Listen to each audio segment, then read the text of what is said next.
Hey everyone, Coops here from the whole box and dice, and you've asked for it. You've asked for it a lot. You can see all the people. That was just a small handful of the people requesting to do a DBS deck on Gohan. I didn't want to do a deck on Gohan. No preference against the dude personally. I just really didn't like the leader. But I'm a man of the people, so here we are. We're going to do a Gohan deck. I've seen a lot of different builds of Gohan online. I've seen people piloting it to 5-0 victories and undefeated in local tournaments. To those players, I say congratulations. You're amazing players.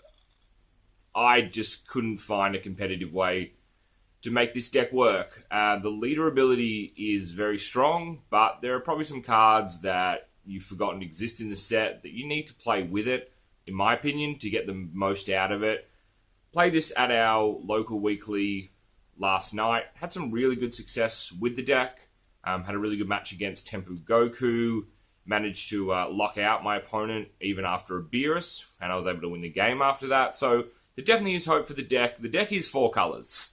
So let me say this. So I don't want to say it's, rated NC for not competitive, but it's a very difficult deck to play simply because of the fact that you do have 4 colors in the deck. It's very different to how you play a lot of other decks. It doesn't play like a control deck. It certainly doesn't play like an aggro deck.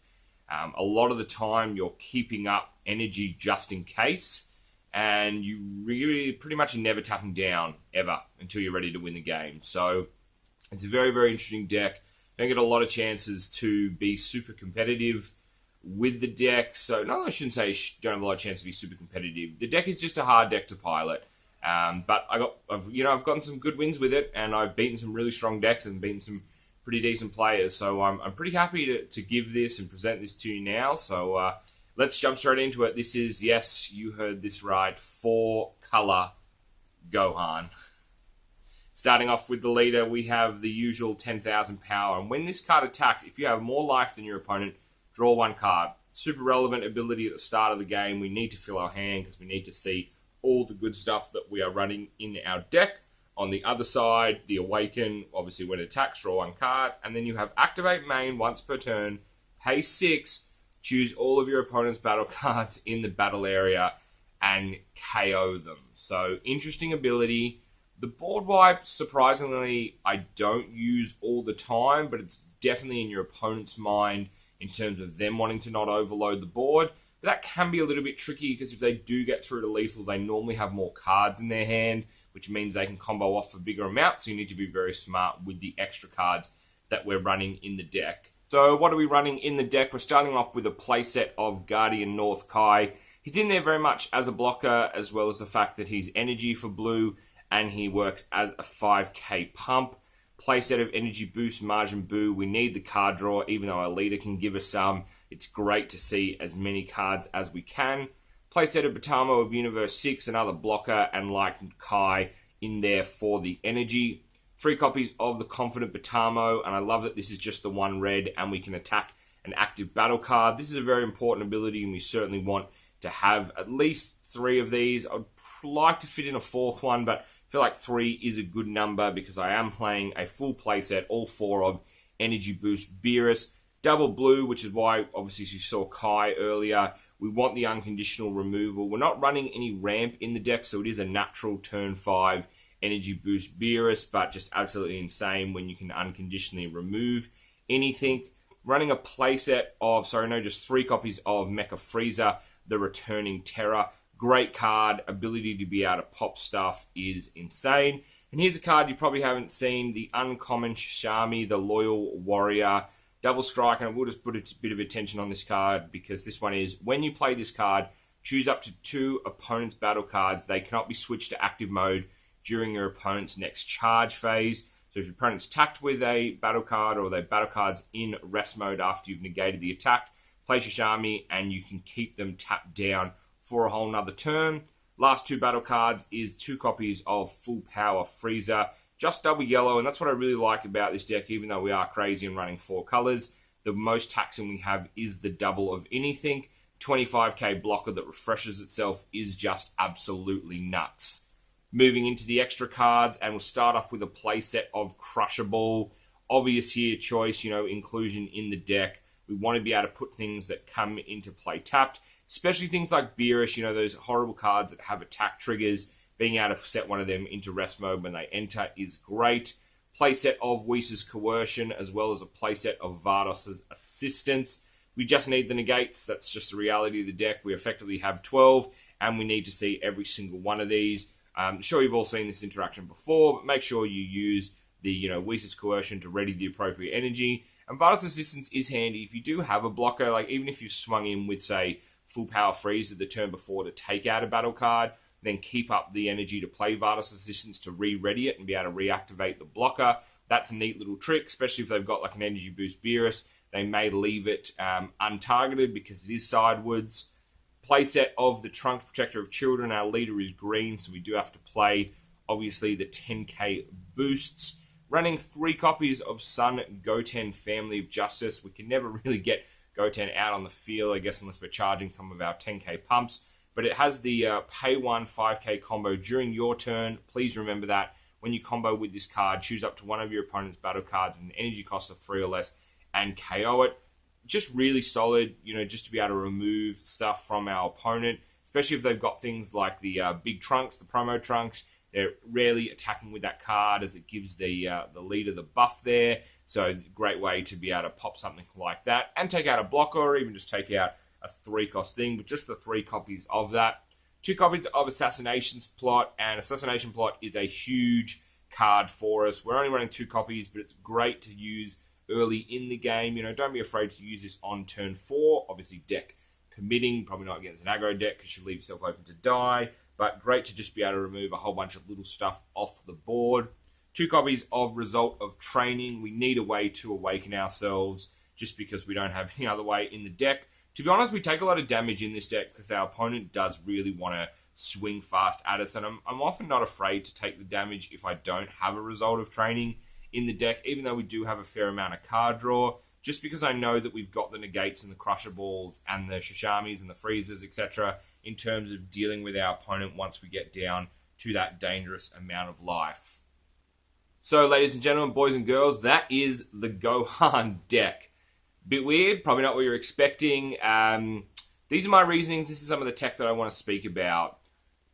I mentioned kind of that even though we have Results of Training, we don't have a way to awaken ourselves. Don't be afraid to take early damage. Now, this is very deck dependent. Last night when I was playing the deck and through playtesting, early in the game, if you can play like a Boo and you can even play a blocker, if you can protect yourself by pulling it down and meaning that next turn that when you get to draw a card, plus when you swing, you'll get another card as well. Be smart with those decisions. Pull down your battle cards to combo to not take the damage if it means you get to double draw the next turn. Once you're behind and you don't really have a viable way of getting back in front, don't be too, just kind of don't worry about it. Yes, there are going to be people that try and stall you out on 5, but if they're stalling you out on 5, they themselves are not really setting up too much of a board, and you do have ways to deal with that in terms of you can crush a ball, their stuff when it comes in. Also, just like I said, just keep your negates up. I have had games where I've had 6 negates in hand. Really shuts down, obviously, everything our opponent wants to do. You then use the 6 leader ability to nuke the board.